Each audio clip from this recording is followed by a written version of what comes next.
ॾींहं ब ॾींहुं असीं ॾिसूं त गुरबत, बुख, बदहाली, बेरोज़गारी जहिड़ा मसइला पंहिंजी पाड़ ॾींहं ब ॾींहुं हर ॾींहुं पंहिंजी पाड़ मज़बूत कंदा वञनि पिया।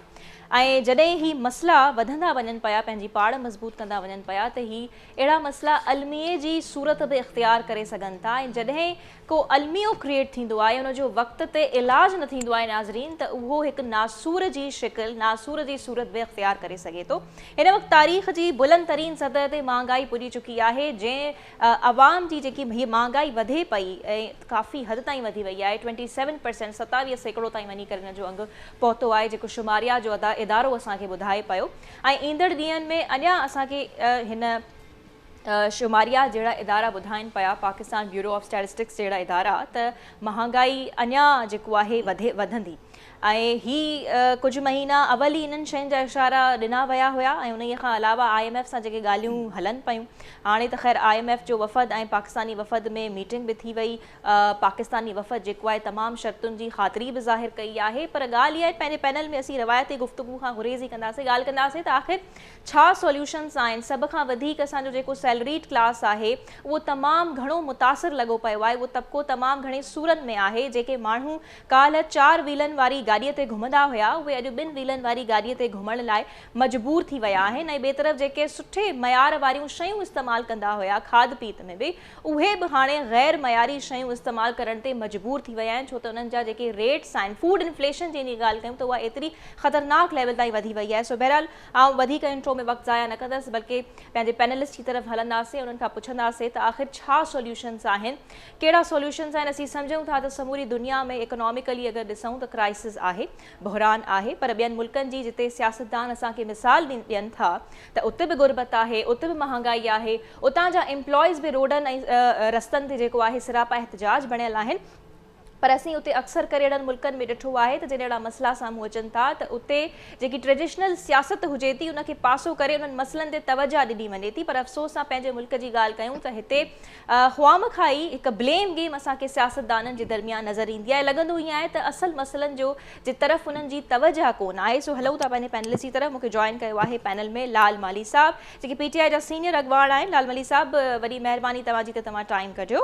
ऐं ॿिए तरफ़ मूंखे जॉइन कयो आहे doctor Jameel Ahmed, who's an former ambassador, अॻूणा सफ़ीर आहिनि। Doctor Jameel, thanks to you too, तव्हांजी वॾी महिरबानी त तव्हां टाइम कढियो।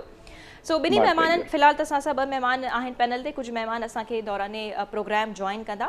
सो ऐं शुरूआत जेको आहे डॉक्टर जमील अव्हांजी गुफ़्तगू सां, अव्हांजी इजाज़त खां जेको आहे लाल मली साहब खां शुरूआत करणु चाहींदसि।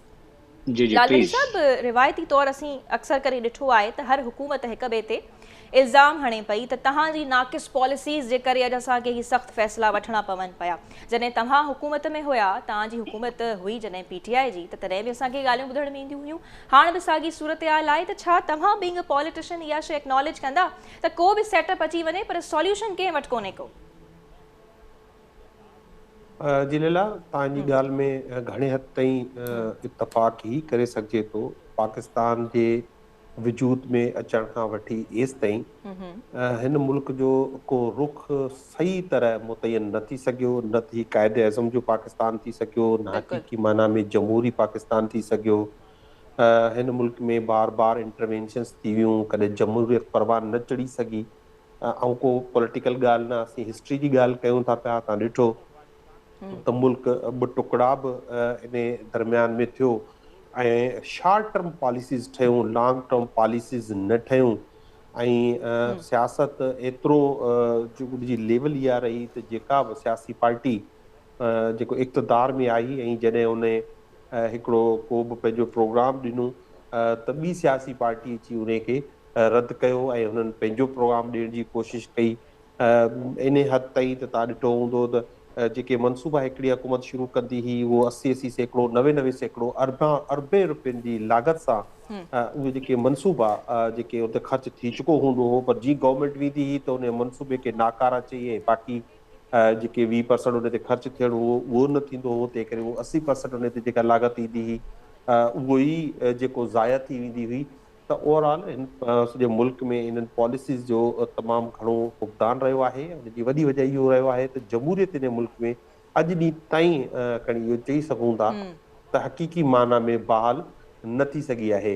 तंहिं करे ज़ाहिरी ॻाल्हि आहे इहे इशूज़ आहिनि, इकोनॉमिकल आहिनि, उनजो सॼो आम माण्हू उनजो तमामु घणो सफ़र करे थो। वॾो इन में हिकिड़ा ॿ% माण्हू अहिड़ा आहिनि जिन ते को फ़र्क़ु कोन थो पए, उहे एलीट क्लास आहिनि ऐं उहो जॾहिं बि हू इक़्तिदार में हूंदा आहिनि त मुल्क में हूंदा आहिनि, जे इक़्तिदार न हूंदो आहे त मुल्क खां ॿाहिरि हलिया वेंदा आहिनि, उन्हनि जा ॿार मुल्क खां ॿाहिरि आहिनि, उन्हनि जो कारोबार हिन मुल्क खां ॿाहिरि आहे, हुननि जो रहण कहण हुननि जो जेको आहे उहो वेस्टर्न स्टाइल आहे। हिते अची असांखे उहो मज़हब ते हलण जो ऐं ट्रेडिशनल स्टाइल में हलण जो सबक़ु ॾींदा रहनि था। तव्हां ॾिसो बाक़ी जेकर हुन खां पाण खां पुछिजे त हुनजो ट्रेडिशनल तरीक़े सां राइश कोन्हे, हुननि जी बिल्कुलु हिकिड़ी मुख़्तलिफ़ आहे ऐं इन सॼे जो ख़मियाज़ो जेको आहे हिकिड़े आम माण्हू खे सफ़र करणो पियो आहे ऐं अॼु बि आम माण्हू सफ़र करे पियो। जी, त असल हींअर ॻाल्हि जेका इहा ई ॻाल्हि असां कई पंहिंजे प्रोग्राम में करणु चाहियूं था लालमली साहब, त आख़िर या आम माण्हूअ जे लाइ या सॉल्यूशन कीअं निकिरंदो?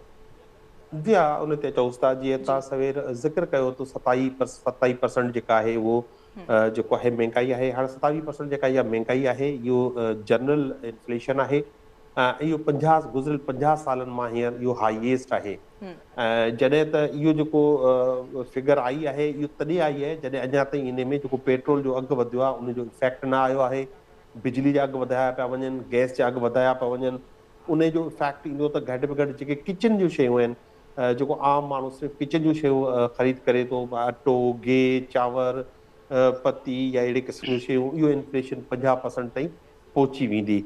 यकीनी तौर ते इन लाइ हर पाकिस्तानी खे सोचणु घुरिजे त इहो मामलात आख़िर हल कॾहिं ऐं कीअं थींदा, न सिर्फ़ु पाकिस्तान खे पर पाकिस्तान जे हर उन इदारे खे जेको पंहिंजे हिन मुल्क खे पंहिंजी विम्स ऐं विशिस ते हलाईंदो रहियो आहे, जेको पंहिंजे सिर्फ़ु हिकिड़े ख़ासि मख़सूस तबिके जूं पॉलिसीज़ खे प्रमोट करण लाइ पॉलिसीज़ ॾींदा रहिया आहिनि। तव्हांखे यादि हूंदो त मुल्क में बार कई बार जेके आहिनि एमिनिस्टी स्कीम्स आयूं आहिनि, जंहिंमें ही जेके वॾा इंडस्ट्रियलिस्ट आहिनि या वॾा जेके बिग्स आहिनि जेके कर्ज़ा खणनि था, उन्हनि जा कर्ज़ा पिणु माफ़ कया विया आहिनि। अरबे खरबे रुपया जेके आहिनि बैंकुनि खां खणी ऐं उन्हनि कर्ज़ा पिणु माफ़ कराया आहिनि। आम माण्हू जेकॾहिं 5000 बैंक खां कर्ज़ो खणे थो त तव्हां ॾिसो हुनजे घर ते जेको आहे उहो बैंक ऐं उनजा वारंट्स पहुची था वञनि पर हुननि खे कॾहिं कुझु न आहे थियो। त यकीनी तौर ते इन्हनि सॼी जेको सूरत-हाल आहे उहो उनजो हल जेको आहे हुकूकी जमहूरी जेको आहे क़दरुनि में आहे, हुकूकी ठीकु आहे। तव्हांजे हुन मां समूरी डिस्कशन मां तव्हां इहो ई पॉइंट कढी सघियसि त जमहूरी निज़ाम जेको आहे हुजणु खपे। सो बहरहाल अॼु असीं फोकस हिन ते ई कंदासीं त सॉल्यूशंस ते फोकस कंदासीं ऐं जेकी असल असीं हिकु शइ ॾिसूं था डॉक्टर जमील, ऐं तव्हांजी तरफ़ अचणु चाहींदसि, यकीनन तव्हांजो बि हिकु ब्रॉडर एक्सपीरियंस आहे इन्हनि शयुनि में ऐं मुसलसिल तव्हां पंहिंजा एनालिसिस टीवी प्रोग्राम्स बि ॾींदा अचो था। डॉक्टर जमील, ही सूरत हाल ॾाढी कॉम्प्लिकेटेड ऐं गंभीर थींदी वञे पई, सॉल्यूशन को नज़र न पियो अचे, छा सॉल्यूशन कढणु एॾो ॾुखियो आहे? हिकु तरफ़ असीं ॾिसूं ऐं प्रोग्राम में जीअं पहिरियों में ॻाल्हि कई त फोकस कंदासीं त हिकु शइ असां जेका ॾिसूं था मार्केट में अवेलेबल आहे उनजी शइ हर साल या हर 6 महीननि में वधियल ॾिसूं था, पर माण्हुनि जूं जेके पघारूं आहिनि उहे उते जो उते बीठियूं आहिनि, यानी जेके ख़ासि करे डेली वेजेस असांजा हुजनि था या जेके प्राइवेट सेक्टर में कमु कनि था। त डू यू थिंक इहो बि हिकिड़ो one of the root problems आहे जंहिंखे फिक्स करण जी सभ खां तमामु घणी ज़रूरत आहे? न, उन ते कॉन्स्टिट्यूशनली इन मामले खे फिक्स करणु तमामु ज़रूरी आहे। अच्छा, कॉन्स्टिट्यूशन में आर्टिकल 38 ॾिनल आहे, 38 उन में बिल्कुलु क्लियर आहे त स्टेट जी इहा रिस्पॉन्सिबिलिटी आहे त welfare and well being of the people उन्हनि खे रखिणो आहे। ऐं वेलफेयर एंड वेल बीइंग में सभिनीनि खां पहिरें नंबर ते जेका ॻाल्हि ईंदी आहे हिन जी डेफिनेशन में उहो खाद खुराक हूंदी आहे। माण्हू जी वेलफेयर त उन वक़्तु थी सघे न जेॾी महिल उनखे पेट में को मानी उनखे मिले, मानी खाई सघे। त इहो त कॉन्स्टिट्यूशन में ॾिनल आहे, पर कॉन्स्टिट्यूशन में ॿियूं बि खोड़ सारियूं शयूं ॾिनल आहिनि, उहे बि न थियूं थिए, हीअ बि न थियो। हाणे हिन जो सोल्यूशन बि मां ॾियां थो पियो, पर पहिरियां पंहिंजे नाज़रीन खे इहो ॼाणाए छॾियूं त दुनिया में बि अॼुकल्ह काफ़ी इहो हिकिड़ो भौचाल अची वियो आहे, महांगाई वधी वई आहे, माण्हू स्ट्राइक था कनि। इन वक़्तु टीचर्स फ़क़ति यूके में 5 लख टीचर स्ट्राइक थिया आहिनि। इन वक़्तु फायर फाइटिंग वारा, इन में ट्रांसपोर्ट वारा, तक़रीबन 2.5 डिपार्टमेंट उन में फायर स्ट्राइक थियनि त असांजी पघारूं वधायो। ऐं इहे मां बर्तानिया जी ॻाल्हि थो कयां पियो। असांजा माण्हू त पोइ बि तमामु साबिर आहिनि ते अञा ताईं चुपड़ी करे वेठा आहिनि। इहो असां ते अलाह जो हिकिड़ी रहमत आहे पर माण्हू केसीं ताईं सबर कंदा जेॾी महिल बुख उन्हनि जी पेट जी बुख सताईंदी त रोडनि ते उन्हनि खे ऑटोमेटिकली उहो निकिरी ईंदा। उन लाइ हुकूमत जेको आहे हुकूमत मिसालूं थी ॾे त हुते इहो थिए पियो महांगाई वेस्टर्न कंट्री में बि थिए थी पई, ॿियनि मुल्कनि में थिए थी पई, इहा सही आहे ॻाल्हि। पर इहा ॻाल्हि बि त सही आहे न त उते सेफ्टी नेट आहे, उते वेलफेयर जो कोई निज़ाम आहे, उते बुख नथा मरण ॾियनि कंहिंखे, छो जो उते हिकिड़ी बेसिक नेसेसिटी लाइ उहो हिकिड़ो अलाउंस फिक्स करे छॾींदा आहिनि। हिते बेनज़ीर इनकम सपोर्ट जा जेके पैसा आहिनि, हाणे उन में त माण्हू बिजलीअ जो पंहिंजो इहे बिल ई न ॾेई सघंदा। जे बिजली बि हाणे ख़ैर हली वेंदी त उन लाइ घासलेट ऐं उहे काठियूं न खणी उन्हनि खे पूरत पवंदी। ऐं अटे जो जेको आहे हीअ ॿ टे आइटम में उन जा इहे 7-8 हज़ार रुपया लॻी वेंदा। त इन जो मतिलबु इहो थियो त गवर्नमेंट खे हाणे करणु छा खपे। सही, पर छा तव्हांखे जी जी तव्हां कंटिन्यू करणु चाहियो था? पर उन खां पहिरियां इहो ॿुधाए छॾियां कि गवर्नमेंट वटि कुझु आहे त ॾेई सघे माण्हुनि खे। गवर्नमेंट जे खीसे में यानी खज़ाने में कुझु न आहे, पर गवर्नमेंट जा जेको बजट हाणे एग्ज़िस्टिंग आहे उन में कुझु उनखे बैलेंस करे ग़रीबनि लाइ सेफ्टी नेट क्रिएट करे थी सघे। ऐं खज़ाने में पैसा आणण लाइ 6 महीननि जो प्लान त सभु था ॿुधाइनि, साल जो 3 सालनि जो वॾो प्लान जेको आहे लॉन्ग टर्म प्लान, इहे त महिल असां ॿुधूं था पिया। जेके IMF बि जेके रिफॉर्म्स जो चवे थी पई, उहो रिफॉर्म त चवे थी सुभाणे खां वठी शुरू कयो, ठीकु आहे। इन जो रिज़ल्ट वञी निकिरंदो, इकोनॉमी को पंहिंजी पेरनि ते बीहंदी जेके IMF जो आहे। पर उन खां 2 सालनि में 3 सालनि में उन खां पहिरियां त माण्हू बुख मरी वेंदा। त उन लाइ हुकूमत छा थी करे सघे, इन ते मां अचां थो। पर उन खां पहिरियां इहो ॿुधाए छॾियां त 30% माण्हू जेके हुकूम जा अंग खरनि उन मुताबिक़ बिलो पॉवर्टी लाइन आहिनि। हक़ीक़त में इन खां तमामु घणी आहे ऐं इहा 50% ताईं वधी वेंदी। महांगाई जो तव्हां ॿुधी वरितो, असांजे दोस्त खां त महांगाई किथे पहुती आहे, 30% खां 50 ताईं पहुचण वारी आहे ऐं जल्दी पहुचण वारी आहे। छो जो IMF जा जेके हाणे शर्त अचनि था पिया, जेके ते पेट्रोल महांगो थियो, बाक़ी शयूं महांगियूं थियूं, उहे पुराणियूं माण्हू अञा बि सर्वाइव कनि था पिया, जहिड़ा आहिनि। पर इहे IMF जी इहे सभु शयूं जेॾी महिल इम्प्लीमेंट थींदियूं त उन में असांखे यकीनन माण्हू बुख ते बुख मरंदा ऐं पोइ ज़ाहिर आहे उहो बर्दाश्त खां ॿाहिरि थी पवंदो। ऐं उन में न सिर्फ़ु इहो, इन जो long term planning, long term effect जेको थींदो कंट्रीअ में ऐं सिंध में, उहो तमामु ख़तरनाक आहे। जेके मेल न्यूट्रिशन ते उहो सुबुह जंहिंजो स्टंटिंग जो प्रॉब्लम 49% आहे, उहो स्टंटिंग जी प्रॉब्लम वधंदी छो जो माण्हुनि खे न्यूट्रिशन न मिलंदी। हाणे तव्हां ॻाल्हि ॿुधी त हाणे जेको माण्हू जेकी परचेजिंग पावर हुई, उहा परचेजिंग पावर जे मिसाल तौर ते मण अटे जो ख़रीद करे पियो सघे, हाणे मुश्किल सां अधु मण अटे जो ख़रीद कंदो, ओतिरी खुराक ॿारनि खे घटि ॾींदो, मुश्किल सां हिते असीं ॾिसूं था डॉक्टर जमील त हू ॿिनि वक़्तनि जी मानी अफोर्ड करे सघनि था। जी जी प्लीज़, ओके, लास्ट पॉइंट, ठीकु आहे जी। लास्ट पॉइंट इहा आहे कि following thing should be done. Number 1, quick dollar earning लाइ फॉरेन डेट, सॉरी मां इंटरफेयर कयां पई, क्लियर सम्झण चाहियां पई, फॉरेन डेट जी तव्हां ॻाल्हि पिया कयो त उहा क्लियर थियणु खपे।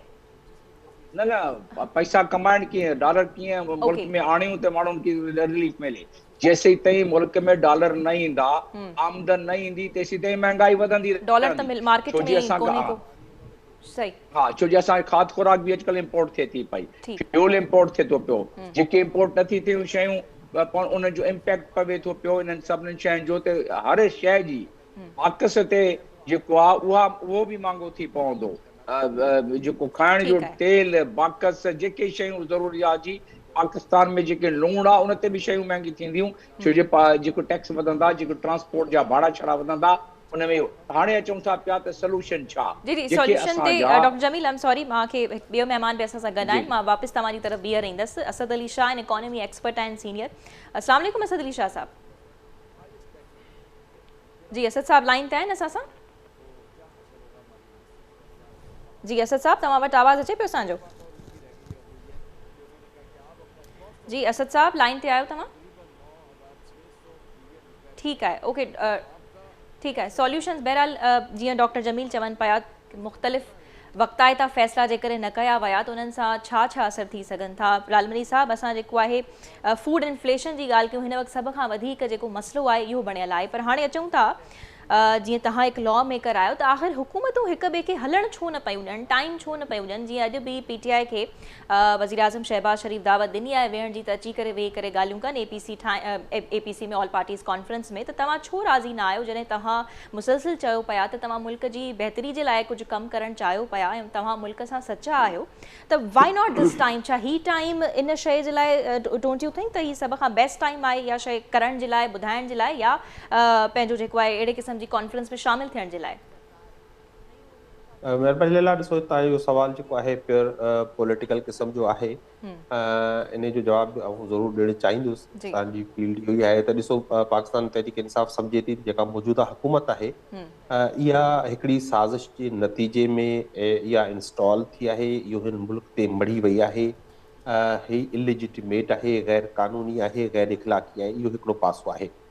उन खां पोइ असां मुसलसल असांजो हिकिड़ो मुतालबो हुयो त पाकिस्तान में चूंडूं करायूं वञनि, जनरल चूंडूं करायूं वञनि, ऐं उन लाइ असां हिकिड़ी कैंपेन शुरू कई। तव्हां ॾिठो लखे माण्हुनि जेको आहे उन कैंपेन में शामिल थिया, ऐं उन खां पोइ जेका मौजूदा हुकूमत आहे उन खे मुख़्तलिफ़ मौक़नि ते पाकिस्तान जी अवाम रद्द कयो आहे। उहो चाहे पंजाब जो बाई इलेक्शन्स हुजनि या क़ौमी इलेक्शन असेंबली जो बाई इलेक्शन्स हुजनि, जेके इमरान ख़ान 8 सीटुनि ते लड़ियो ऐं 7 सीटुनि ते हुन इलेक्शन्स खटे वरितियूं।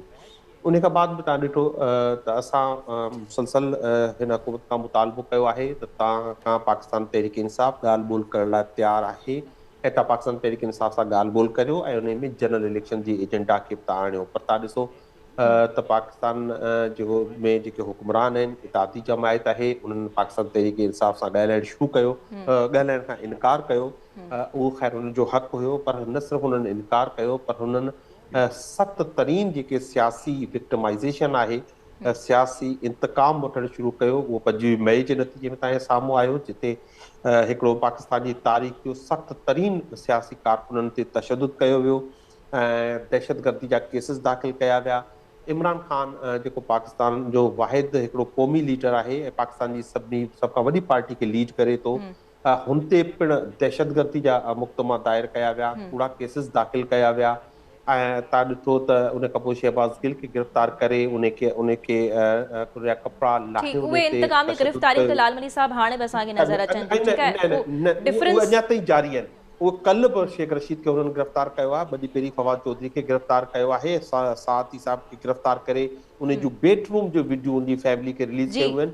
ठीकु आहे, उहो पंहिंजी प्लेस ते कंडेमेबल हुयो, पर असां जेकी ॻाल्हि मां तव्हांखे चवणु चाहियां पई या सवाल कयां पई त तव्हां हिक ॿिए खे हलणु आख़िर छो न पिया ॾियो? PTI जेको आहे नून लीग ते इल्ज़ाम तराशी करे पई, हिन वक़्तु असां ख़ैर उहा साॻी शइ, असां साॻा सवाल नून लीग खां बि कंदा अचूं था त आख़िर हुकूमतूं हिक ॿिए खे जेकॾहिं तव्हां सभु मुल्क जी बहितरी चाहियो था त हिक ॿिए सां गॾु आख़िर छो न पिया वेहो, या हुकूमतनि खे टाइम छो न पिया ॾियो? या जेकॾहिं तव्हां जीअं ॻाल्हि कयो पिया त तव्हां वटि बि चांस हुयो त तव्हां पार्लियामेंट में वञी सघो पिया, पार्लियामेंट सुप्रीम आहे, उते पंहिंजा सभु मसला रेज़ करे सघो पिया। उहे त असांखे तव्हांजे तरफ़ां ॾिसो, हिन वक़्तु बि सही हुकूमत तव्हां ते मुसलसिल सॼो बार सॼो ब्लेम तव्हां ते लॻाए रही आहे त तव्हां नाक़िस पॉलिसीज़ खणी आया आहियो, तव्हां IMF सां मुआहिदो कयो, ऐं हिन वक़्तु जेको आवाम सां थी रहियो आहे उहो PTI जी ज़िम्मेवारी आहे।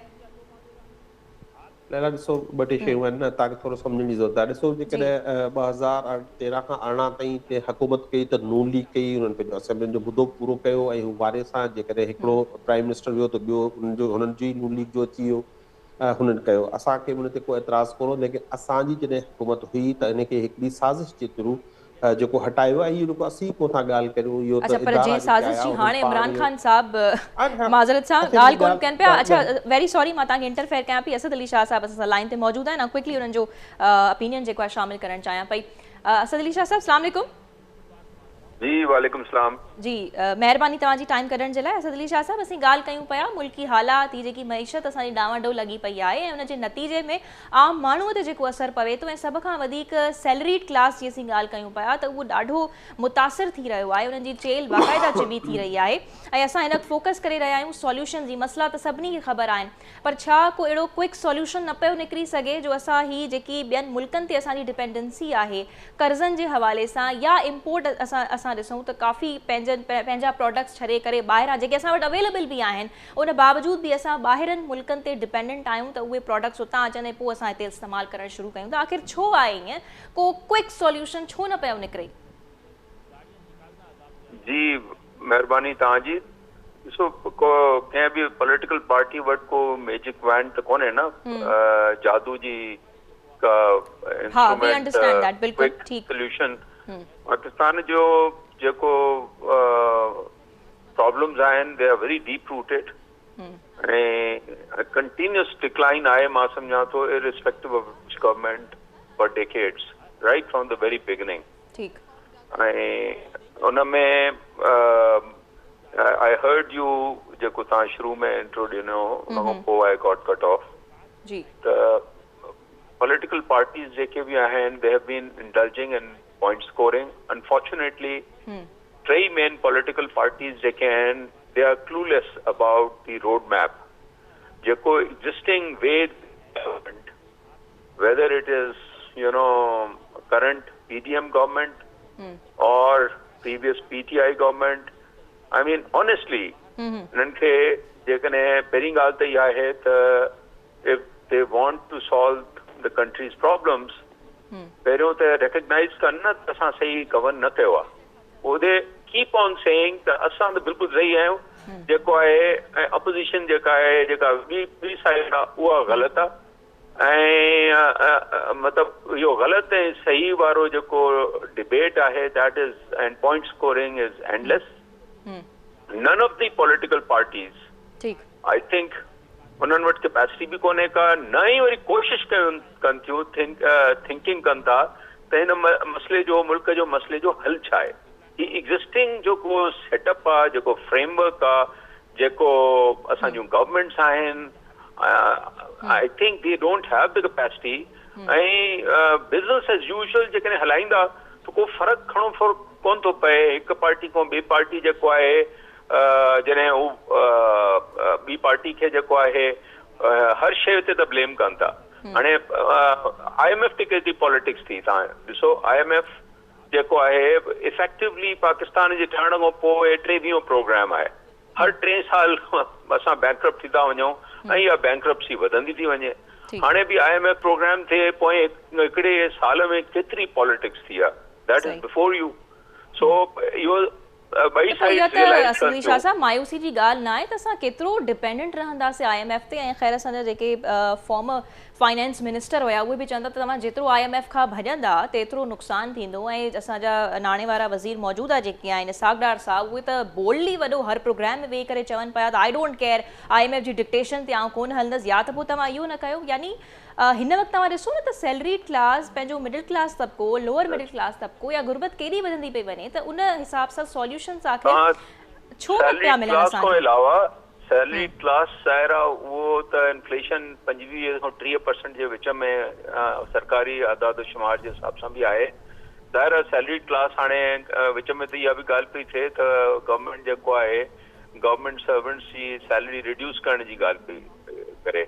अच्छा, गवर्नमेंट वटि पैसो आहे कोन बिल्कुलु, ऐं आई वोंट बी सरप्राइज। अच्छा, असदुद्दीन शाह साहब माजरत आउं इंटरफेयर कयां पई, तव्हां सां गुज़ारिश कंदसि तव्हां लाइन ते ई रहो। असां सां तैमूर टालपुर साहब मौजूद आहिनि, पीपल्स पार्टी जा सीनियर अॻवान ऐं सूबाई वज़ीर। अस्सलाम वालेकुम तैमूर साहब। जी तैमूर साहब लाइन ते आहिनि असां सां।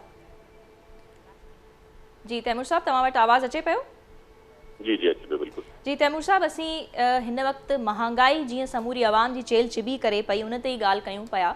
ऐं हिकु बुनियादी सवाल ऐं प्रोग्राम में रखियो आहे त हिते हुकूमतूं आख़िर हिक ॿिए खे हलणु छो न पियूं ॾियनि, ऐं छा जीअं ॾिसूं था त ब्लेम गेम जारी आहे। ऐं तव्हां खां अॻु में लाल मली साहब खां बि इहो सवाल कयो त ब्लेम गेम जेकी हुकूमत अचे थी पोइ हुकूमत ते इल्ज़ाम लॻे थी, त छा तव्हां इन शइ खे एडमिट कंदव त कंहिं बि हुकूमत वटि, कंहिं बि सेटअप वटि को सॉल्यूशन कोन आहे हिन मुल्की मसइलनि खे मुंहुं ॾियण जे लाइ या हल करण जे लाइ, सिवाइ ब्लेम गेम जे?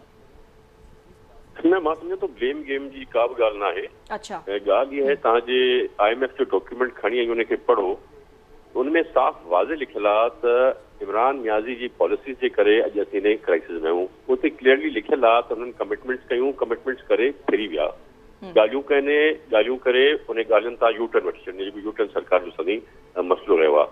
ऐं जीअं तव्हां ॾिसो ऐं तव्हां पोयां जेके चंद माह गुज़रिया आहिनि उन में इमरान ख़ान नियाज़ी पंहिंजे वज़रान खे पंजाब में KP जी हुकूमत हुनखे चयो आहे त अहिड़ा सिचुएशन क्रिएट कयो ऐं लेटर लिखो IMF खे त असीं पंहिंजा लोन्स वापसि नथा करे सघूं, यानी कि क्राइसिस क्रिएट करण जी ॻाल्हि आहे। पाकिस्तान पीपल्स पार्टी या पीडीएम क्राइसिस ख़त्म करण जी कोशिश पई करे ऐं पीटीआई क्राइसिस वधाइण जी कोशिश पई करे छो त उन्हनि खे सवाइ इक़्तिदार जे का शइ नज़र नथी अचे। हुननि जंहिं हिसाब सां पैसा कमाया आहिनि पिंकी पिरनी फराह गोगी ऐं इमरान ख़ान मिली करे ऐं तव्हां ॾिठो हूंदो त जेको स्टैटिस्टिक्स चवनि था ब्यूरो स्टैटिस्टिक्स मां तव्हां कढायो या तव्हां SPR मां रिकॉर्ड कढायो त इमरान ख़ान जे प्राइम मिनिस्टर थियण जे 4 महीननि में 4 मंथ्स में हुनजो जेको इनकम आहे डबल या ट्रिपल न थियो पर 5800% वधी वियो। सो तव्हां सम्झी सघो था जे अहिड़े क़िस्म जा फिगर्स हूंदा अहिड़ी क़िस्म जी मेंटेलिटी हूंदी त क्राइसिस ख़त्म करणु सवलो न आहे। बिल्कुलु हाणे छो त माण्हू सम्झी आम इमरान न्याज़ी असल छा आहे हुनजो शिकल छा आहे जेको माण्हू मदीने जी रियासत जी ॻाल्हि कंदो आहे हथ में तस्बी वठी ऐं जॾहिं हुनजा ऑडियो लीक्स थिया त सभिनी खे ख़बर पइजी वई त कहिड़े क़िस्म जो शख़्स आहे छा हुनजी किरदारु आहे। पर इंशाअल्लाह ताला ठीक है उहे पंहिंजी जगह ते ॻाल्हियूं उहो तव्हां सियासी पार्टीज़ हिक ॿिए खे काउंटर कंदियूं रहनि थियूं पंहिंजी जगह ते आहे पर हिन वक़्तु अवाम जे लाइ छा सोल्यूशन आहे? असां अवाम कंहिंजी तरफ़ निहारे पेट्रोल जो ॾिसो बॉम्ब किरी पियो ऐं ॿिनि नाणे वारनि वज़ीरनि में जेको आहे असीं ॾिठोसीं त कॉन्फ्लिक्ट पैदा थी वियो हू चवे पियो हिक ई पार्टी सां हालांकि तालुक रखनि था ऐं हिक ॿिए जे फ़ैसिलनि ते उन्हनि खे को भरोसो कोन आहे त पोइ हीअ अवाम विच में जेको पुसजे पई तैमूर साहब सवाल दरअसल आउं उनजो ई उथारियां पई त आख़िर उनजी तरफ़ केरु निहारींदो? तव्हां ॾिसो त आउं इंट्रो में ॻाल्हि करे वियसि तव्हां सां गॾु न हुयो त जेके कल्ह माण्हू मयारी शयूं इस्तेमालु कंदा हुया अॼु गैर मयारी शयूं इस्तेमालु करण ते मजबूर थी विया आहिनि। इहे शयूं कीअं हल थींदियूं? फाइनेंशियल क्राइसिस आहे इहो असां त न चयो जो जॾहिं इमरान न्याज़ी सही करे डॉक्यूमेंट्स ॾिना IMF खे हुन पाण ॾिनो तव्हां हुनजी स्पीचिस ॿुधियूं हूंदियूं त वक़्तु ॾुखियो अचे पियो ऐं महांगाई थींदी छो त हुनजा फ़ैसिला कहिड़ा जेके असीं हाणे फेस पिया कयूं तो अवाम अच्छा अगेन सॉरी टू इंटरफेयर पर जेकर उन्हनि ये फैसला कया बि लेट्स एडमिट दैट त उन दौरान पीडीएम तो मुसलसल यो दावा कंदी रही है तव्हां केतरी उम्मीद जागराई अवाम में तव्हां जेको आहे अची करे महंगाई खे खत्म कंदा? मेजॉरिटी हैदराबाद हुजे कराची हुजे सखर हुजे सभिनि शहरनि में पाकिस्तान पीपल्स पार्टी के ही सिंगल लार्जेस्ट मेजॉरिटी मिली आहे त माण्हू अवाम असां में एतमाद रखनि था इंशाअल्लाह ताला असां अवाम जे एतमाद खे कॾहिं ठेस पहुचण न ॾींदासीं।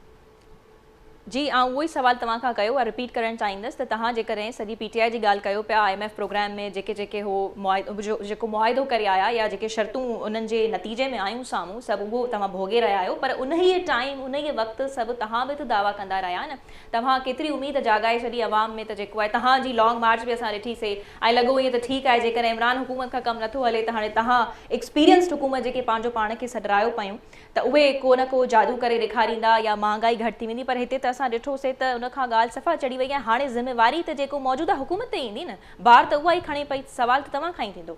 बिल्कुलु असां ज़िम्मेदारी खणूं था जीअं त मां तव्हांखे ॿुधायो त महांगाई आहे ऐं असां वटि टाइम को एॾो घणो कोन्हे अक्टूबर में इंशाअल्लाह ताला इलेक्शन आहिनि असांखे इहो महांगाई जो बम जेको आहे इलेक्शन खां पहिरीं पंहिंजी फिजिकल पॉलिसीज़ रिवाइज़ करे IMF सां डील खे रिवाइज़ करे ऐं हेठि आणियूं पवंदियूं इंशाअल्लाह आणींदासीं।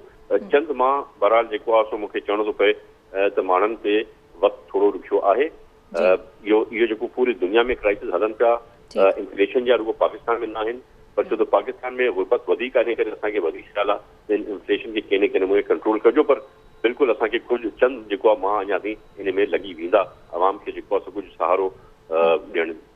अच्छा कुछ ॾींहं अॻु जी ख़बर आहे तव्हांखे सवाल करणु चाहींदसि पोइ मूंखे डॉक्टर जमील जी तरफ़ बि वञिणो आहे त अॻूणे सदर आसिफ अली ज़रदारी साहब चवनि था त बेसिक सैलरी जेको आहे उन्हनि मुतालबो कयो आहे त 35,000 थियणु खपे पहिरियों तव्हां 25,000 चयो पिया हाणे तव्हां इहा ॻाल्हि जेको आहे वधाए छॾी आहे सैलरी जी। बिल्कुलु जंहिं नमूने सां इन्फ्लेशन वधे पई पर तव्हां 25,000 इम्प्लीमेंट न कराए सघिया त 25,000 कीअं इम्प्लीमेंट कराईंदा? पहिरीं बि असां जॾहिं सैलरीज़ वधायूं त तव्हांखे यादि हूंदो पोएं बजट में सॼे पाकिस्तान में वाहिद सिंध जो सूबो हो जंहिं प्राइसिस पघारनि जूं वधायूं ऐं पोइ असां इम्प्लीमेंट करायासीं। इम्प्लीमेंट कराइणु सवलो कोन हो गवर्नमेंट जी त ख़ैर आहे पर ख़ुसूसन जेके प्राइवेट इदारा आहिनि इंडस्ट्रीज़ उन्हनि खे तमामु घणी तकलीफ़ आई हुई पर असां कीअं करे इम्प्लीमेंट करायोसीं हेल बि इंशाअल्लाह ताला असां चाहियूं था त रुगो सिंध में न पर पूरे पाकिस्तान में जेका आसिफ अली ज़रदारी साहब जी सोच आहे उहा इम्प्लीमेंट थिए ऐं मां सम्झां थो प्राइम मिनिस्टर शहबाज शरीफ़ खे बि इन ॻाल्हि ते राज़ी करे विया। ठीकु आहे ऐं जेको आहे डॉक्टर जमील तव्हांजी तरफ़ अचणु चाहींदसि। असां जेको आहे जीअं तव्हां समूरे ॿिन्ही सियासतदाननि जूं ॻाल्हियूं ॿुधियूं ऐं इकोनॉमी एक्सपर्ट बि असां सां गॾु हुया जेके ॻाल्हियूं कनि था, तव्हांखे छा लॻे पियो त वाकई में असांजूं पॉलिटिकल पार्टीज़ छा भला डायरेक्शन लेस आहिनि, या हिक ॿिए ते जेकी इल्ज़ाम तराशी कनि थियूं त फलाणी हुकूमत जॾहिं हुई त उनजे ग़लति मुआइदे जे करे ही नतीजा असांखे भोगणा पवा, त छा इन्हनि ॻाल्हियुनि में तव्हांखे दम नज़र अचे पियो ऐं छा वाकई में अवाम खे बि इहे शयूं अंडरस्टैंड करणु खपनि? ऑब्वियसली इहो पॉइंट लाल मली साहब बि खणी वेंदसि त हू इन शइ जो जवाब बि ॾियनि। जी डॉक्टर जमील। जी असद शाह वारे पॉइंट्स जेके आहिनि उहे सॉलिड पॉइंट्स हुया जेके उन ॿुधाया त वाकई में डायरेक्शंस कंहिं बि गवर्नमेंट जी पूरी न रही आहे। पर इन वक़्तु हाणे बाईगॉन इज़ बाईगॉन। मां नथो चाहियां त कंहिं गवर्नमेंट खे इन वक़्तु उन्हनि जा वीक पॉइंट्स साम्हूं रखां। मां वीक पॉइंट्स जा बहुत खोड़ सारा इहे सबब बि हूंदा। जीअं ॻाल्हि निकिती PTI जी त 28 फरवरी ते जेके IMF सां असां वाइदो कयोसीं उन ते असांखे न निभायोसीं त पहिरियों धक उहो लॻो। हाणे डार साहब जेको आहे पोइ 6 हफ़्तनि खां 8 हफ़्तनि खां जेको आहे उन्हनि मामलनि खे कोशिशि करे थो पियो त कंहिं लिहाज़ सां सुधरी वञे। बहितर उहो ख़राबु थींदो थो वञे छो जो IMF जा असां डायलॉग उन जी कंडीशनलिटीज़ पूरी न कयूं। हाणे हिकु करे कयूं था पिया तेसीं ताईं असांजो डॉलर जो अघु 38.74 बिटवीन 26 ऐं 30 जनवरी इहो वधियो आहे। उहो इन करे ई वधियो आहे त इसहाक डार कोशिशि कई, पंहिंजी वस कई against the nature, against the economic theory, त उन कैप करे कंहिं लिहाज़ सां पैसा ॾोकड़ आणे सघियो त हाणे अवाम खे त उहो बर्दाश्त करिणो आहे न। Bygone is bygone. तव्हां पंहिंजे प्रोग्राम सोल्यूशन जी साइड ते बि तव्हां सोचो था पिया। पहिरीं ॻाल्हि त इहे हिते कॾहिं इहे पॉलिटिकल पार्टी ऐं कॾहिं सभु वेहंदा मिसाक इन ते जेको आहे इकोनॉमी ते एग्री कंदा त छा पॉलिसी हुअणु खपे, उहा त बाद जी ॻाल्हि आहे। फ़िलहाल असां वटि जेको ॾुखियो टाइम आहे, जीअं तैमूर साहब बि चवे पियो त मथियां जेके 3 खां 6 महीना आहिनि तमामु ॾुखिया आहिनि। उन्हनि में माण्हू जेॾी महिल बुख मरणु शुरू थींदा, ॾिसो असां एग्री कयूं था पिया न त जेको इन्फ्लेशन थियो आहे अबाउट 30% ताईं ॻाल्हि पहुची वई आहे, 27-30%। उन खां अलावा जेके उनजो इम्पैक्ट पियो आहे त जेको माण्हू उहो सेर अटे जो वठंदो हाणे 3 पा मसे करे वठी सघंदो, मसे करे। ॿियनि मामलनि जो बि कयूं त उनजी परचेसिंग पावर घटिजी वई आहे। जीअं मां ॿुधायां पियो त उन जो जेको आहे पेट जी बुख जेका आहे उहा उनजी ख़तमु न थी सघे, पेट जी बाहि वधंदी ऐं उहो माण्हू ज़ाहिर तंग त थींदा। हाणे ॿियनि मुल्कनि जी असां एग्ज़ाम्पल ॾियूं था पिया। मां पाण तव्हांखे ॿुधायुमि त 5 लख माण्हू टीचर्स फ़क़ति जेके बि UK में इन वक़्तु स्ट्राइक ते आहिनि। ॿिया जेके खाता आहिनि उन खां अलावा, पर उन्हनि जो हिकिड़ो सेफ्टी नेट आहे न, उनजो वेलफेयर जो हिकिड़ो निज़ाम आहे, उन तहत उहे पैसा उन्हनि खे मिलंदा आहिनि बेसिक। उहे असां वटि Benazir income support first class ठीकु आहे, उहो हिकिड़ी तमामु सुठी स्कीम जंहिंजे करे माण्हू जेको आहे थोरो घणो हुनजो गुज़र बसर।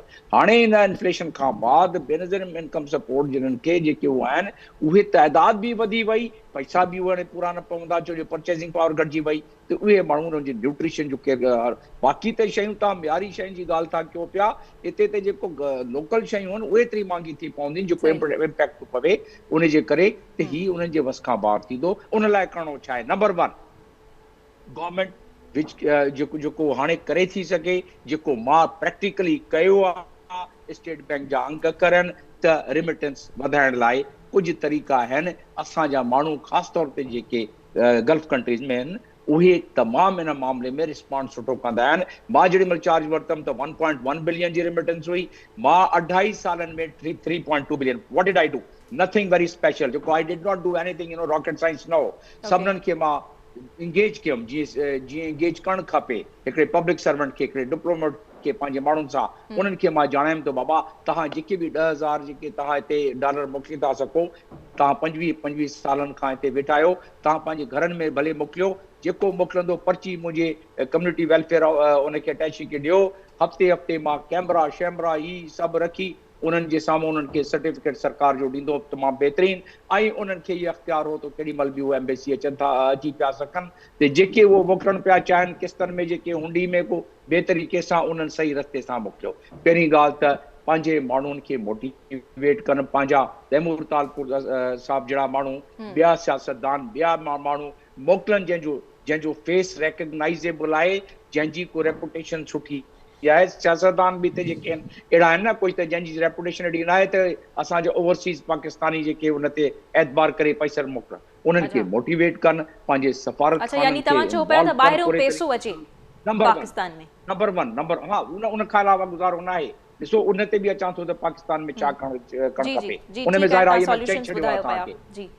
त हाणे I am jumping to this point of yours because I was trying to give you 3 more points with which you could start earning dollar from next week, you know, because without which you don't have time to wait, and the more you wait, the more you lose the trust of the people, the more people would start dying of hunger. ते इन करे मां चवां पियो 3 point मुंहिंजा ॿिया रहनि था पिया, जंहिंमें फॉरेन एक्सचेंज तव्हां वटि मथे हफ़्ते, मथे 10 ॾींहंनि, मथे 15 ॾींहंनि में अचणु शुरू थी सघे। ऐं इस्ताकदार साहब बि इन में इनखे कंसीडर करे थो पियो, उनखे मोकिलिया। अच्छा, जेॾीमहिल सागदार गुज़ारिश थो करे, रिक्वेस्ट थो करे सैलानी वारनि खे जेके ख़ैराती खाता आहिनि त बाबा तव्हां को डॉलर आणे ॾियो, हाणे उन्हनि स्कीम कढी आहे त उहो डॉलर आणे था ॾियनि, त why not our own embassies, our own people, our own mechanism जेको आज़मूदो आहे उन खां का नंबर 2 छा आहे त पैरिटी लोन इहो आहे त जेके मज़दूर असांजा कमु कनि था पिया, तक़रीबन about more than 3 million people in the Gulf countries, उन्हनि खे पैरिटी लोन ॾियनि। हिकिड़े माण्हू जो ॻोठ में घर 2 कमरनि जो आहे, 4 कमरा ॿिया ठाहिण थो चाहे, $5000 थो मोकिले, उनखे जेको IMF खे या कमर्शियल बैंकनि खे जेको इंट्रेस्ट था ॾियनि, उनखे चइबो आहे हीउ तोखे पैरिटी लोन 20% मिली वियो, हीउ जेॾीमहिल तूं 2 सालनि 3 सालनि में ॾेई छॾिजांइ, त तव्हांखे पोइ व्याज न ॾियणो पवंदो।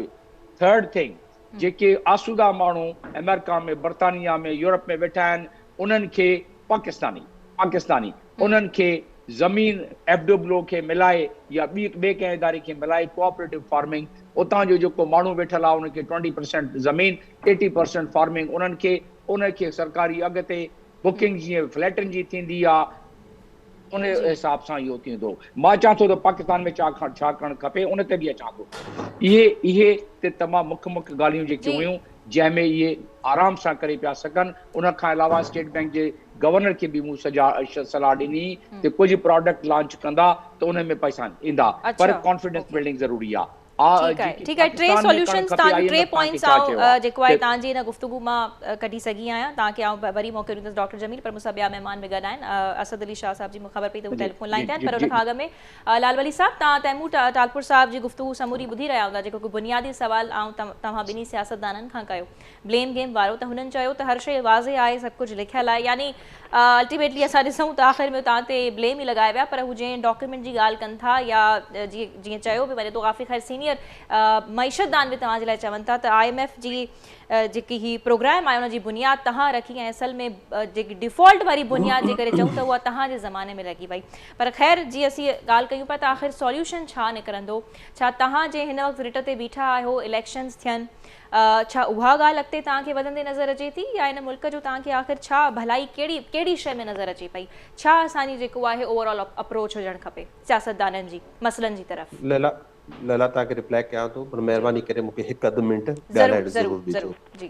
सभ खां पहिरीं त जीअं डॉक्यूमेंट जी IMF डॉक्यूमेंट जी ॻाल्हि कई तैमूर साहब वटि त आहे शायदि, पर कंहिं पाकिस्तान जे कंहिं बि अख़बार में कोन छपियो आहे, कंहिं TV चैनल रिपोर्ट कोन कयो आहे, किथे बि कोन कयो आहे। तैमूर साहब वटि हुजे शायदि त हुजे, भले मीडिया खे प्रोवाइड करे, तव्हांखे बि करे। जेको IMF जे हवाले सां IMF जे हवाले सां एॾो कूड़ ॻाल्हायो पियो वञे त उहा ॻाल्हि जमील साहब हाणे वाज़े करे छॾी आहे त IMF असांजे वञण खां पोइ त हिकिड़ो मिफ्ता इस्माइल पंहिंजो उनखे रिवाइज़ करे वरितो, उन में हिकिड़ी किस्त वठी छॾी, ऐं पोइ ही मौजूदा हुकूमत छाकाणि त जेको आहे हले इन थी त पंजनि खे नवाज़नि ते उहो इसाक डार खे वठी आई। तव्हां ॾिठो इसाक डार जेको आहे डॉलर जो बि ॾेवाल पूरो करे छॾियो ऐं पाकिस्तान जी इकोनॉमी जो बि ॾेवाल पूरो करे छॾियो। हाणे आउं इन ॻाल्हि खे इतफ़ाक़ कयां थो त ॾिसो, जिन मुआशरनि में सोशल सेफ्टी नेटवर्क मज़बूत हुजनि था त उहे इशूज़ नथा अचनि। इहो ई जेको मदीना जी रियासत जे हवाले सां इमरान ख़ान ॻाल्हि कंदो त उहो सोशल सेफ्टी नेटवर्क जे हवाले खां कंदो हो त माण्हुनि खे इहो बुनियादी तहफ़ुज़ हासिल हुजे समाज में। ऐं इन करे तव्हां ॾिठो त ग़रीबनि जे लाइ दस्तरख़्वान जो अरेंजमेंट कयो इमरान ख़ान जे दौर में, ग़रीबनि जी रिहाइश जो बंदोबस्तु थियो, ग़रीबनि लाइ या पूरे पॉपुलेशन लाइ हेल्थ कवर खणी आया, पंहिंजो अहिड़े क़िस्म जूं कई शयूं थियूं जेके पब्लिक जी सेफ्टी जे हवाले सां हुयूं। हाणे जेकॾहिं ॻाल्हि खे जेकॾहिं ईअं जनरलाइज़ करे जेकॾहिं तव्हां पेश कंदव त इहो पाकिस्तान तहरीक इंसाफ़ सां सख़्तु नाइंसाफ़ी हूंदी। तव्हांखे यादि हूंदो जेकॾहिं अप्रैल में ॾिसो तव्हांखे हू छा था चवनि जेके पाकिस्तान जी आवाम आहे ॾिसे थी जेसिताईं इमरान ख़ान हो त छा हो, इमरान ख़ान हो त 6% इकोनॉमी वधी रही, हुनजी ग्रोथ रेट 6% हुई। ऐं इहो आऊं नथो चाहियां, इहो हिन मौजूदा हुकूमत जा फिगर्स में ॿुधाइनि था।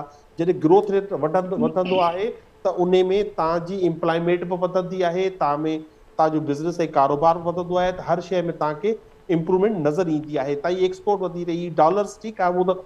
ऐं जेका जमील साहब इहा बि ॻाल्हि कई त जेके ॿाहिरियां जेके जेके सुखिया सतावा पाकिस्तानी आहिनि उहे डॉलर्स मोकिलनि, त इमरान ख़ान जे दौर में रिकॉर्ड रेमिटेंसेस आया $81 बिलियन। हिन गुज़िरियल 8 महीननि में जेको रेमिटेंसेस जो 6 महीननि में लॉस थियो आहे उहो घटि में घटि तक़रीबन $2 अरब जो लॉस थियो आहे। जेका शक्ल जी बि ॻाल्हि कई, हिननि जी शक्लूं ई पाकिस्तानी सुञाणनि था त जेके माण्हू तव्हांजी हिकिड़ी वीडियो सॼे मुल्क में सॼे टीवी चैनल्स ते हर जॻह ते सोशल मीडिया ते आम आहे त जेको USAID जेके चांवर ॾिना उहो लाड़काणे जे बाज़ारनि में विकिरो पिया थियनि। जेके फेक पिक्चर करार को ॾिनो वञे न, तहिड़ो कुझु हुयो ई पुराणी पिक्चर। हिकिड़ो मिनट तव्हां पीपल्स पार्टी जी वकालत न कयो, असांजी बि ॻाल्हि ॿुधो। न न बिल्कुलु अहिड़ो कुझु बि कोन आहे, असां उन खां सवाल पुछियोसीं। ॿुधो त सही, मुंहिंजो हिकिड़ो मिनट जी ॿुधायो।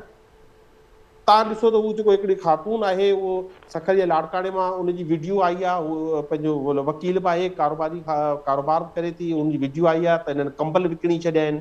मिप ख़ास मां हिकिड़ो एॾो वॾो स्कैंडल आयो त मुख़्तियार कार हिकिड़ी ट्रक विकिणी छॾी, उहो ARY TV चैनल जे उहो उन स्टिंग ऑपरेशन कयो। त ही जेके ग़रीब यतीम माण्हुनि जो माल चोरी करे खाई वञनि त ही पाकिस्तान लाइ छा था करे वञनि। पाकिस्तान जी मुआशियत मज़बूती न वधी रही जॾहिं पाकिस्तान तहरीक इंसाफ़ जी हुकूमत आई, उन्हनि अचण खां पोइ हिननि कयो छा। जेको पीपल्स पार्टी जो ख़ासि तौर ते पाण जेकॾहिं ज़िक्र कयूंसि जे हवाले सां, त बिलावल भुट्टो साहिबु हितां खां हिकिड़ो वॾो काफ़िलो वठी ऐं लॉन्ग मार्च वठी वियो हो त असीं तजर्बेकार आहियूं, मुल्क सुधारे छॾींदासीं, असांखे हुकूमत ॾियो, महांगाई थी आहे। हाणे उहो छा थियो आहे, हाणे इन हुकूमत जो तव्हां प्रायोरिटीज़ ॾिसो।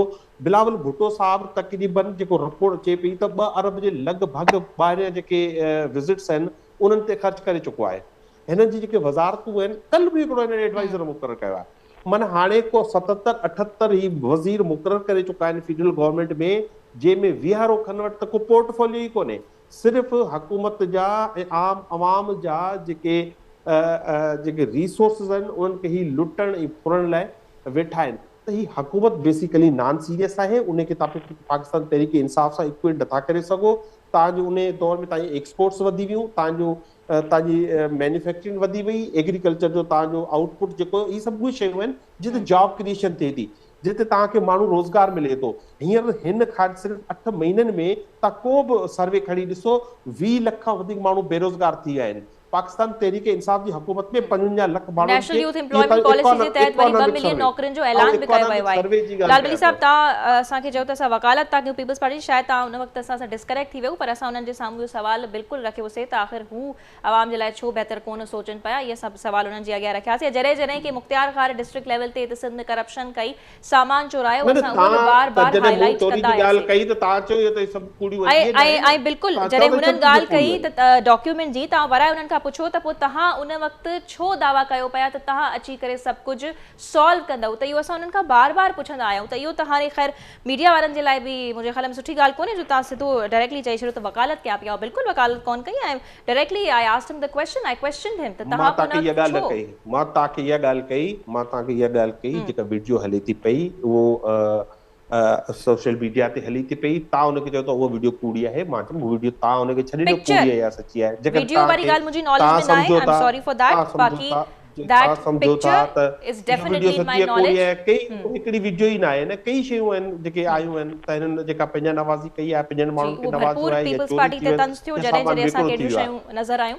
पर इहो मीडिया वारनि जे लाइ त हू कहिड़े चैनल जी या कहिड़ी पार्टी जी वकालत करे थो, त I think that is not fair enough. त बहरहाल असांजो मक़सदु इहो ई हुयो त आख़िर हुकूमतूं हिक ॿिए खे टाइम छो न पियूं ॾियनि, ऐं जेकॾहिं का हुकूमत इहो दावा करे थी त उन में दम आहे त उहो ॾेखारे। ऐं उहो ज़ाहिर आहे असांखे नज़र तॾहिं ईंदो जॾहिं आवाम जी मदद थींदी या इंटरनेशनल लेवल ते जेके मुआइदा थियनि था उहे सॉल्व थींदे नज़र ईंदा, या उन्हनि जा जेके नतीजा आहिनि मस्बत तरीक़े सां असांखे सॉल्यूशन्स जी सूरत में नज़र अचणु शुरू थींदा। असद अली शाह साहब, तव्हां समूरे पैनल जी गुफ़्तगू ॿुधी रहिया आहियो। तव्हां जीअं ॻाल्हि कई त शायदि पार्टीज़ वटि को प्लान कोन आहे, पर ही जेकी गुफ़्तगू हले पई, तव्हां इन मां छा सम्झी सघो था त छा कुझु थियणु वञे पियो मस्बत तरीक़े सां या न? आवाम जे लाइ? न मैडम, मां जेका पहिरियों ॻाल्हि कई मुंहिंजे ख़्याल में उहा एक्सेप्ट फॉर पॉलिटिकल स्लोगनियरिंग ॿी का विजन या रोड मैप अनफॉर्चुनेटली ॿिन्ही साइड्स कोन्हे को। ऐं हिन महिल पाकिस्तान जी सूरत हाल इहा आहे त $3 बिलियन जा वञी रिजर्व रहिया आहिनि ऐं IMF जो वॾे में वॾो मुंहिंजे ख़्याल में मथे में सूर जेको आहे उन्हनि खे बि इहो हूंदो त छा उहो $1 बिलियन 1.5 बिलियन जेको बाक़ी बचा आहिनि उहो ॾेई उन सां सस्टेन थी सघंदो। छाजे लाइ जो पूरी दुनिया में हिन महिल हुकूमत ते को ट्रस्ट कोन्हे को, पाकिस्तान ते को ट्रस्ट कोन्हे को। इहा माण्हू छो था सम्झनि त तव्हांजी गवर्नेंस जेका आहे, मां तव्हांखे एग्ज़ाम्पल ॾियां त अमेरिका दुनिया जो रिचेस्ट वॾे में वॾी इकॉनमी आहे न। हाणे उते प्रेसिडेंट उहो बि फेडरल आहे, फेडरल सिस्टम आहे। प्रेसिडेंट ऐं उनजी कैबिनेट जेका आहे 16 वज़ीरनि ते मुश्तमिल हूंदी आहे। असां पाकिस्तान हिकिड़ो one of the poorest countries ऐं bankrupt countries at the moment admittedly जेको आहे we don't have any reserves. जेके $3 बिलियन पिया आहिनि उहे सऊदी अरेबिया जी डिपॉज़िट आहे जंहिंखे यूज़ नथा करे सघूं। सो असांजी जेका आहे हिन महिल कैबिनेट उहो तक़रीबन 79 वज़ीर आहिनि, 79 वज़ीर आहिनि। त इन में कमु कीअं थो हली सघे मूंखे ॿुधायो तव्हां? बल्कि असांजो नाणे वज़ीर वारो वज़ीर त हाणे सोचे पियो त जो एग्जांपल ॾियां त California is the largest state in मतलब in terms of as a province. उते भी गवर्नर जेको आहे विद 9 or 10 मिनिस्टर्स जेके आहिनि सेक्रेटरीज उहो कमु हलाईंदो आहे जेको आहे। असांजा जेके सूबा आहिनि Balochistan even the smallest province और सिंध 50 वज़ीर आहिनि हिते जेको आहे। त मूंखे ॿुधायो त this is a politics of accommodation. असांजो इंटेंट ई कोन्हे to deliver services and to solve problems जेके असांजूं सरकारूं आहिनि न। ही त बाक़ी सॼी डिबेट आहे पंहिंजो तव्हां उन्हनि खे एडवाइस ॾेई छॾियो हीअं करणु खपे हूअं करणु खपे, भई उहो कीअं थींदो? हाउ विल इट बी डिलीवर्ड? उहो कंहिं चयो त असांजो सॼो डिस्कशन हाउ ते आहे। Issue is who is more important than how. So existing lot जेको आहे, I am sorry to say, they have disappointed the people and things will continue to get worse. असांजे फाइनेंस मिनिस्टर खे ये ख़बर जेको आहे ॿ ॾींहं अॻु जी आहे त उन्हनि खे लॻे पियो त शायदि सॉल्यूशन इन में बि लाइ करे थो त जेकॾहिं UAE जहिड़ी रियासतनि खे हू हितां जे इदारनि मां 83% शेयर ख़रीद करणु ॾियनि त उन सां बि मसइला हल थी सघनि था। पंहिंजा इदारा असां ॿियनि जे हवाले करणु वञूं पिया त is that also a good solution? ॾिसो ॻाल्हि इहा आहे त उन सां हू it will be a debt arrangement. इन जे करे जो तव्हां वटि गवर्नमेंट जी सॉवरन गारंटी जेका आहे it is no longer acceptable त हू हुन सां गॾु एसेट्स बि चाहिनि था, पर that is not going to solve the problem न। फ्यूचर तव्हांजी इनकम कानो ईंदी। तव्हांजी असुल ॻाल्हि इहा आहे त जेसिताणी तव्हां पंहिंजो ह्यूमन रिसोर्स ठीकु न कंदव, बिकॉज नेशंस जो आहे दे आर कंस्ट्रक्टेड, उन्हनि जी जेको स्ट्रेंथ आहे उहो माण्हू हूंदा आहिनि। असां वटि जेको आहे 50% तक़रीबन माण्हू स्कूल ॿार असांजा स्कूल कोन था वञनि। असां वटि 21st सेंचुरी में जेको आहे वर्चुअली 40% जेको आहे स्टिल इलिटरेसी आहे। उन ते को तवजो ई कोन्हे को, न स्किल डेवलपमेंट पिया कयूं, न पंहिंजो as far as entrepreneurship and industrialisation उहो तव्हां ॿुधायो त असांजी सॼी इंपोर्ट फूड बि असां इंपोर्ट था कयूं, ऑयल बि इंपोर्ट था कयूं। में सिर्फ सिलाई ऐं कढ़ाई ताईं ॻाल्हि रहिजी वञे थी। असदुल शाह साहब टाइम थोरो रहिजी वियो आहे, क्विकली सभिनी महिमान जा कमेंट्स जेको आहे शामिल करणु चाहींदसि। डॉक्टर जमील क्विकली, छो त टाइम सफ़ा घटि आहे, तव्हां जेको आहे ॻाल्हि पंहिंजी पूरी करणु चाहियो पिया, सॉल्यूशंस खां अॻिते बि तव्हां कुझु चओ पिया। जी IMF सोल्यूशन तव्हांखे ॾेई छॾियो आहे त तव्हांखे नॉन सैलरीड जेके बि नॉन सैलरीड एक्सपेंसिस आहिनि उहे तव्हांखे घटाइणा पवंदा, ख़तमु करणा पवंदा। IMF तव्हां खां डिमांड करे छॾियो आहे जेके शयूं उहे तव्हांखे पूरियूं करणी, उहो पहिरियां करणु खपे।